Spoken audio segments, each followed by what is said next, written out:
Hello friends, मैं हूँ शिवानी। कैसे हैं आप सब? आई होप आप सब अच्छे होंगे। आज की क्लास में हम लोग एक नया टॉपिक स्टार्ट करने वाले हैं, विशेषण। चलिए करते हैं आज की क्लास स्टार्ट। विशेषण विशेषण क्या है? जो शब्द संज्ञा या सर्वनाम शब्द की विशेषता बताते हैं उन्हें विशेषण कहते हैं। जो शब्द संज्ञा या सर्वनाम की विशेषता बताएंगे वो विशेषण होते हैं, या फिर हम कह सकते हैं जो शब्द संज्ञा या सर्वनाम के गुण दोष बताते हैं उन्हें हम विशेषण कहते हैं। इसे हम ऐसे भी कह सकते हैं, जो किसी संज्ञा की विशेषता, गुण, धर्म आदि बताए उसे विशेषण कहते हैं। दूसरे शब्दों में कह सकते हैं विशेषण एक ऐसा विकारी शब्द है जो हर हालात में संज्ञा या सर्वनाम की विशेषता बताता है। जैसे यह भूरी गायें हैं, आम खट्टे हैं। इन दोनों जो वाक्य है, इन दोनों ही वाक्यों में क्या है? भूरी और खट्टे क्या बता रहे हैं? गायें और आम की विशेषता बता रहे हैं। गाय और आम संज्ञा, संज्ञा की विशेषता बता रहे हैं भूरी और खट्टे। तो ये इसलिए ये शब्द क्या हो गए? विशेषण हो गए। इसका अर्थ यह है कि विशेषण रहित संज्ञा से जिस वस्तु का बोध होता है, विशेषण लगने पर उसका अर्थ सीमित हो जाता है। जैसे घोड़ा, संज्ञा से घोड़ा जाति के सभी प्राणियों का बोध होता है, पर काला घोड़ा कहने से केवल काले घोड़े का बोध होता है, सभी तरह के घोड़े का नहीं। आगे आता है विशेष्य। विशेष्य क्या होता है? विशेषण शब्द जिस संज्ञा या सर्वनाम की विशेषता बताते हैं वे विशेष्य कहलाते हैं।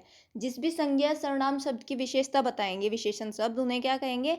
विशेष्य कहेंगे। जिस संज्ञा या सर्वनाम की विशेषता बताई जा रही है उन संज्ञा या सर्वनाम को विशेष्य कहते हैं। दूसरे शब्दों में हम क्या कह सकते हैं? जिस शब्द की विशेषता प्रकट की जाए उसे विशेष्य कहते हैं। जैसे उपयुक्त विशेषण के उदाहरणों में गाय और आम विशेष्य है, क्योंकि इनकी विशेषता बताई गई है। परविशेषण। परविशेषण क्या होता है? कभी कभी विशेषणों के भी विशेषण बोले और लिखे जाते हैं। जो शब्द विशेषण की विशेषता बताते हैं वे परविशेषण कहलाते हैं। जो हम कह सकते हैं जो विशेषण की विशेषता, विशेषण की भी विशेषता बताए जो शब्द, उनको हम कहेंगे परविशेषण। ये विशेषण से पहले लगता है। जैसे यह लड़की बहुत अच्छी है, मैं पूर्ण स्वस्थ हूँ। उपयुक्त वाक्य में बहुत और पूर्ण क्या कर रहे हैं?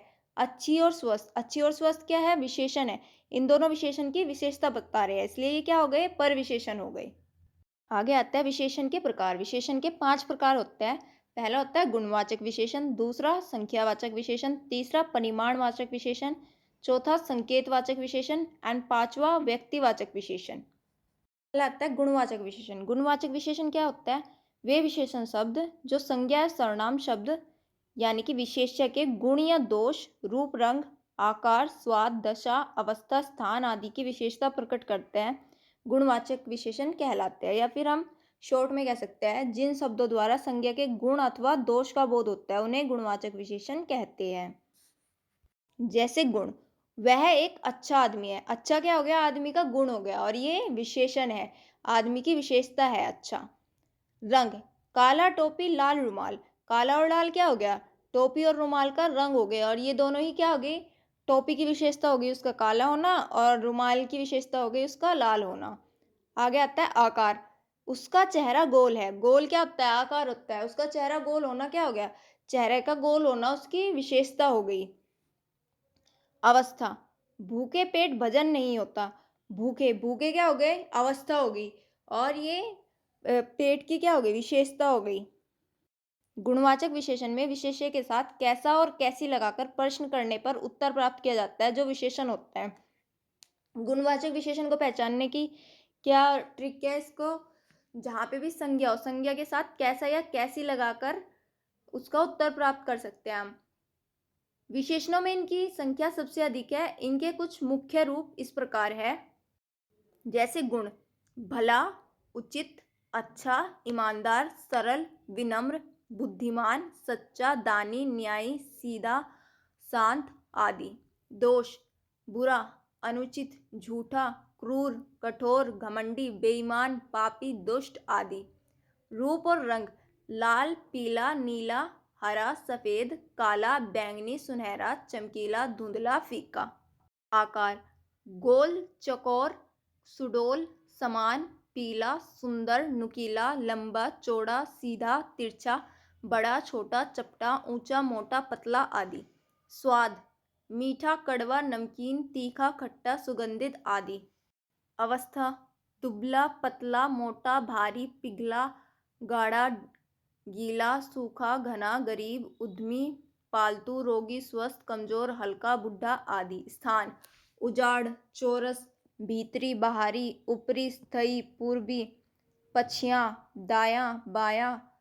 स्थानीय, देशीय, क्षेत्रीय, असमी, पंजाबी, अमेरिकी, भारतीय, विदेशी, ग्रामीण आदि। ऐसे इसके और भी बहुत सारे प्रकार है, जैसे काल, स्थिति, दिशा, ये सब भी किस में आते हैं? गुण में आते हैं। दूसरा आता है संख्यावाचक विशेषण।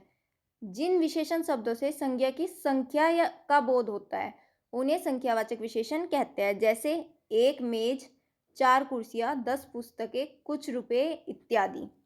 दूसरा उदाहरण क्या हो सकता है? बढ़ाईगिरी के निम्नलिखित औजार भी होने चाहिए: 5 हथौड़े, 3 बसूले, 5 छोटी हथौड़ियाँ, 2 एरन, 3 बम, 10 छोटी बड़ी छेनियाँ, 4 रंदे, 1 सालनी, 4 केतियाँ, 4 छोटी बड़ी बेदानियाँ, 4 आरियाँ, 5 छोटी बड़ी संडासियाँ, 20 रतल, कील छोटी और बड़ी, 1 मोंगरा, मोची के औजार। उपयुक्त अनुच्छेद में विभिन्न प्रकार के औजारों की संख्या की बात की गई है, जैसे 5, 3, 2, 10, 4, 1, 20 आदि। ये सारे क्या है? संख्यावाची विशेषण है। ये विशेषण शब्द हथौड़े, बसूले, हथौड़ियाँ, एरन, बम, छेनियाँ, रंदे, सालनी आदि विशेषण शब्दों की विशेषता बता रहे हैं। संख्यावाचक विशेषण के भेद। संख्यावाचक विशेषण के दो भेद होते हैं, एक होता है निश्चित संख्यावाचक, एक होता है अनिश्चित संख्यावाचक विशेषण। निश्चित संख्यावाचक विशेषण ये क्या होता है? वे विशेषण शब्द जो विशेष्य की निश्चित संख्या का बोध कराता है, जो एक निश्चित संख्या बता देता है, जैसे 5, 6 इस टाइप से बता दे, वो क्या होता है? निश्चित संख्यावाचक विशेषण कहलाता है। जैसे मेरी कक्षा में 40 छात्र है, 40 क्या है? एक निश्चित संख्या है। ऐसे ही कमरे में एक पंखा घूम रहा है, डाल पर 2 चिड़िया बैठी है, प्रार्थना सभा में 100 लोग उपस्थित थे। प्रयोग के अनुसार निश्चित संख्यावाचक विशेषण के निम्नलिखित प्रकार है। निश्चित संख्यावाचक विशेषण के भी 5 प्रकार है। सबसे पहला है गणनावाचक विशेषण, जिसमें आएंगे 1, 2, 3। क्रमवाचक विशेषण, इसमें क्या होगा? पहला, दूसरा, तीसरा। तीसरा आता है आवृत्तिवाचक विशेषण, दूना, तिगुना, चौगुना, 5 गुना, 6 गुना, इस टाइप से जब हम बोलते हैं ये होता है आवृत्तिवाचक विशेषण। समुदायवाचक विशेषण, दोनों, तीनों, चारों, जिसमें ग्रुप बन जाए, जिसमें एक समुदाय बन जाए, समूह बन जाए। प्रत्येक बोधक विशेषण, प्रत्येक, हर एक, दो दो, सवा सवा। गणनावाचक संख्यावाचक विशेषण के भी दो भेद होते हैं, एक होता है पूर्णांक बोधक विशेषण, दूसरा होता है अपूर्णांक बोधक विशेषण। पूर्णांक बोधक विशेषण कौन कौन से होता है? जैसे 1, 2, 4, 100, 1000। अपूर्णांक बोधक कौन कौन से होते हैं? जैसे पाव, आध, पौन, सवा। पूर्णांक बोधक विशेषण शब्दों में लिखे जाते हैं या फिर अंकों में लिखे जाते हैं। कहीं में पूर्णांक बोधक जो होता है या तो ये शब्दों में लिखे जाएंगे या अंकों में लिखे जाएंगे। बड़ी बड़ी निश्चित संख्याएं अंकों में और छोटी छोटी तथा बड़ी बड़ी अनिश्चित संख्याएं शब्दों में लिखनी चाहिए। अनिश्चित संख्यावाचक विशेषण ये कौन से होते हैं? वे विशेषण शब्द जो विशेष्य की निश्चित संख्या का बोध ना कराए, जिनमें कोई निश्चित संख्या का बोध ना हो, वे कौन से होते हैं? अनिश्चित संख्यावाचक विशेषण कहलाता है। जैसे बम के भय से कुछ लोग बेहोश हो गए, कुछ क्या हो गई? अनिश्चित संख्या हो गई। कक्षा में बहुत कम छात्र उपस्थित थे, कुछ फल खाकर ही मेरी भूख मिट गई, कुछ देर बाद हम चले जाएंगे। इसमें क्या हो गया? कम, कुछ, ये सब क्या है? अनिश्चित संख्यावाचक विशेषण है। तीसरे आता है परिमाणवाचक विशेषण, ये कौन सा होता है? जिन विशेषण शब्दों से किसी वस्तु के माप तोल संबंधी विशेषता का बोध होता है वे परिमाणवाचक विशेषण कहलाते हैं। यह किसी वस्तु की नाप या तोल का बोध कराता है, या सीधे शब्दों में हम कह सकते हैं किसी भी संज्ञा की मात्रा बताएंगे। किसी भी वस्तु की मात्रा बताने वाले शब्द क्या होता है? परिमाणवाचक विशेषण होता है। जैसे सेर भर दूध, तोला भर सोना, थोड़ा पानी, कुछ पानी, सब धन, घी लाओ, 2 लीटर दूध, बहुत चीनी। ये सारे क्या है? सेर, तोला, थोड़ा, कुछ, सब और, दो, बहुत, ये सारे हैं परिमाणवाचक विशेषण। परिमाणवाचक विशेषण के भेद, इसके दो भेद होते हैं। पहला होता है निश्चित परिमाण, दूसरा होता है अनिश्चित परिमाणवाचक विशेषण। निश्चित परिमाणवाचक विशेषण, जो विशेषण शब्द किसी वस्तु की निश्चित मात्रा अथवा माप तोल का बोध कराते हैं वे निश्चित परिमाणवाचक विशेषण कहलाते हैं। जिनमें किसी भी वस्तु की निश्चित मात्रा का बोध करा दे जो शब्द, वे कौन से हो गए? निश्चित परिमाणवाचक विशेषण कहलाएंगे। जैसे 2 सेर घी, 10 हाथ जगह, 4 गज मलमल, 4 किलो चावल। 2 सेर 10 हाथ और 4 गज 4 किलो से क्या हो रहा है? एक निश्चित परिमाण पता चल रहा है, किसी भी चीज़ की निश्चित मात्रा पता चल रही है, इसलिए ये क्या हो गए? निश्चित परिमाणवाचक विशेषण। दूसरा आता है अनिश्चित परिमाणवाचक विशेषण। ये कौन सा होता है? जो विशेषण शब्द किसी वस्तु की निश्चित मात्रा अथवा माप तोल का बोध नहीं कराते, वे अनिश्चित परिमाणवाचक विशेषण कहलाते हैं। यह हम कह सकते हैं जो वस्तु की अनिश्चित मात्रा का बोध कराए, निश्चित नहीं अनिश्चित मात्रा का बोध कराए, उनको हम क्या कहते हैं? अनिश्चित परिमाणवाचक विशेषण। जैसे सब धन, कुछ दूध, बहुत पानी। सब कुछ और बहुत से किसी भी चीज की निश्चित मात्रा नहीं पता चल रही है, इसलिए ये क्या हो गई? अनिश्चित परिमाणवाचक विशेषण हो गई। चौथे आते हैं हमारे संकेतवाचक या फिर सार्वनामिक विशेषण। जो शब्द संज्ञा या सर्वनाम की ओर संकेत करते हैं या जो शब्द सर्वनाम होते हुए भी किसी संज्ञा से पहले आकर उसकी विशेषता को प्रकट करे, उन्हें संकेतवाचक या सार्वनामिक विशेषण कहते हैं। कौन से होता है संकेतवाचक? जो या तो संज्ञा या सर्वनाम की ओर संकेत करे, या फिर जो खुद तो सर्वनाम है फिर भी किसी संज्ञा से पहले आकर उसकी क्या करे? विशेषता प्रकट करे, उन्हें क्या कहेंगे? संकेतवाचक या सार्वनामिक विशेषण कहेंगे। दूसरे शब्दों में क्या कह सकते हैं? मैं, तू, वह के सिवा अन्य सर्वनाम जब किसी संज्ञा के पहले आते हैं तब वे संकेतवाचक या सार्वनामिक विशेषण कहलाते हैं। सरल शब्दों में कह सकते हैं जिन सर्वनाम शब्दों का प्रयोग संज्ञा के आगे उनके विशेषण के रूप में होता है उन्हें सार्वनामिक विशेषण कहते हैं। जिनका प्रयोग संज्ञा के आगे होगा, जो जो सर्वनाम संज्ञा से पहले आएंगे और संज्ञा की विशेषता बताएंगे, वो क्या होंगे? सार्वनामिक विशेषण होंगे। जैसे वह नौकर नहीं आया, यह घोड़ा अच्छा है। यहाँ नौकर और घोड़ा संज्ञाएं है और इनके पहले विशेषण के रूप में क्या आया है? वह और यह, ये दोनों ही क्या हो गए? सार्वनामिक विशेषण हो गए या फिर संकेतवाचक विशेषण हो गए है। सार्वनामिक विशेषण के भी दो भेद होते हैं। एक होता है मौलिक सार्वनामिक विशेषण, दूसरे होता है यौगिक सार्वनामिक विशेषण। मौलिक सार्वनामिक विशेषण कौन से होते हैं? जो बिना रूपांतर के संज्ञा से पहले आते हैं। जैसे यह घर, वह लड़का, कोई नौकर इत्यादि। यह, वह, कोई, इनमें कोई रूपांतर नहीं हुआ है, सेम टू सेम ऐसे ही आ गया संज्ञा से पहले, इसीलिए ये क्या है? मौलिक सार्वनामिक विशेषण है। यौगिक सार्वनामिक विशेषण क्या हो गए? जो मूल सर्वनामों में प्रत्यय लगाने से बनता है। जो मूल सर्वनाम हो गए उनके अंदर क्या होगा? प्रत्यय को जोड़कर बनाए जाएंगे। ये इसीलिए इनको क्या कहते हैं? योग से बने होते हैं। ये मूल सर्वनाम और प्रत्यय के योग से बने, इसलिए यौगिक सार्वनामिक विशेषण कहा गया इन्हें। जैसे ऐसा आदमी, कैसा घर, जैसा देश इत्यादि। नंबर 5 आता है व्यक्तिवाचक विशेषण। कौन से होते हैं? जिन विशेषण शब्दों की रचना व्यक्तिवाचक संज्ञा से होती है उन्हें व्यक्तिवाचक विशेषण कहते हैं। जो व्यक्तिवाचक संज्ञा से जिनकी रचना हो वे विशेषण क्या कहलाएंगे? व्यक्तिवाचक विशेषण कहलाएंगे। जैसे इलाहाबाद से इलाहाबादी, जयपुर से जयपुरी, बनारस से बनारसी। उदाहरण, इलाहाबादी अमरूद मीठे होते हैं। इलाहाबादी क्या हो गया? विशेषण हो गया, अमरूद का विशेषण हो गया। और इलाहाबाद क्या होता है? इलाहाबाद व्यक्तिवाचक विशेषण है, इसलिए क्या हो गया? ये इलाहाबाद से यानी कि संज्ञा से बना, इसलिए इसको कहा गया व्यक्तिवाचक विशेषण। आगे आता है विशेष्य और विशेषण में संबंध। विशेषण संज्ञा अथवा सर्वनाम की विशेषता बताता है। जिस संज्ञा सर्वनाम की विशेषता बताई जाती है उसे विशेष्य कहते हैं।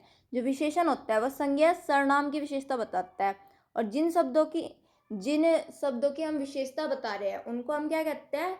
विशेष्य कहते हैं। जैसे हम संग हम विशेषता किसकी बताते हैं? संज्ञा सर्वनाम की बताते हैं, तो संज्ञा और सर्वनाम क्या हो गए? यहाँ पे विशेष्य हो गए। वाक्य में जो विशेषण का प्रयोग होता है दो प्रकार से होता है। कभी कभी विशेषण विशेष्य से पहले आ जाता है और कभी विशेष्य के बाद आता है। प्रयोग की दृष्टि से विशेषण के दो भेद है। प्रयोग की दृष्टि से सिर्फ दो भेद है। कौन कौन से है? पहला है विशेष्य विशेषण, दूसरा है विधेय विशेषण। विशेष्य विशेषण कौन से होते हैं? जो विशेषण विशेष्य के पहले आए वह विशेष्य विशेषण होता है। जब विशेषण विशेष्य से पहले आए तो वो क्या होगा? विशेष्य विशेषण होगा। जैसे रमेश चंचल बालक है, सुनीता सुशील लड़की है। इन वाक्यों में चंचल और सुशील क्रमशः बालक और लड़की के विशेषण हैं जो संज्ञाओं के पहले आए हैं। दूसरा आता है विधेय विशेषण। विधेय विशेषण क्या होता है? जो विशेषण विशेष्य और क्रिया के बीच आई वहां विधेय विशेषण होता है। जब विशेषण किसके बीच आएगा? विशेष्य यानी कि संज्ञा सर्वनाम और क्रिया के बीच आ जाएगा, उसको क्या कहेंगे? विधेय विशेषण कहेंगे। जैसे मेरा कुत्ता काला है, मेरा लड़का आलसी है। इन वाक्यों में काला और आलसी ऐसे विशेषण हैं जो क्रमशः कुत्ता संज्ञा और है क्रिया तथा लड़का संज्ञा और है क्रिया के बीच आए हैं, इसलिए ये क्या हो गए, विधेय विशेषण हो गए। आगे आती है विशेषण की अवस्थाएं या तुलना। विशेषण की 3 अवस्थाएं होती है। सबसे पहले आती है मूल अवस्था, दूसरी होती है उत्तरावस्था, तीसरी होती है उत्तमावस्था। मूलावस्था। मूलावस्था क्या होती है, किसी व्यक्ति अथवा वस्तु के गुण दोष बताने के लिए जब विशेषणों का प्रयोग किया जाता है तब वह विशेषण की मूलावस्था कहलाती है। जब गुण और दोष बताने के लिए विशेषण का प्रयोग किया जाए तब वो क्या होगी, विशेषण की मूलावस्था कहलाएगी। जैसे कमल सुंदर फूल होता है, आसमान में लाल पतंग उड़ रही है, ऐश्वर्या राय खूबसूरत है, वह अच्छी विद्यार्थी है। इसमें कोई तुलना नहीं होती है बल्कि सामान्य विशेषता बताई जाती है। जो सामान्य विशेषता होगी, सामान्य गुण दोष हो गए, वही बताए जाएंगे। इसमें किसी की तुलना किसी से नहीं की जाएगी। दूसरी आती है उत्तरावस्था जिसमें तुलना होती है। यह विशेषण का वह रूप होता है जो दो विशेष्यों की विशेषताओं से तुलना करता है। जहाँ दो विशेष्यों की तुलना होगी, यानी कि या तो दो व्यक्तियों में तुलना होगी, दो सामान, किसी भी दो वस्तुओं में तुलना हो सकती है। विशेष्य दो हो गए इसमें और उन दोनों की तुलना होगी। इसमें दो व्यक्ति वस्तु अथवा प्राणियों के गुण दोष बताते हुए उनकी आपस में तुलना की जाती है। जैसे तुम मेरे से अधिक सुंदर हो, वह तुमसे सबसे अधिक अच्छी लड़की है, राम मोहन से अधिक समझदार है। एक की तुलना दूसरे से की जा रही है, एक को दूसरे से अच्छा बताया जा रहा है यहाँ पे, तो यहाँ पे क्या होगी, उत्तरावस्था होगी। तीसरी आती है उत्तमावस्था। उत्तमावस्था में सबसे ज़्यादा अच्छा बता दिया जाएगा किसी भी चीज़ को। जैसे यह विशेषण का वह रूप है जो एक विशेष्य को अन्य सभी की तुलना में बढ़कर बताता है। इसमें विशेषण द्वारा किसी वस्तु अथवा प्राणी को सबसे अधिक गुणशाली या दोषी बताया जाता है। इसमें क्या होगा, या तो उसे सबसे अधिक गुणी बता दिया जाएगा या सबसे अधिक दोषी बता दिया जाएगा।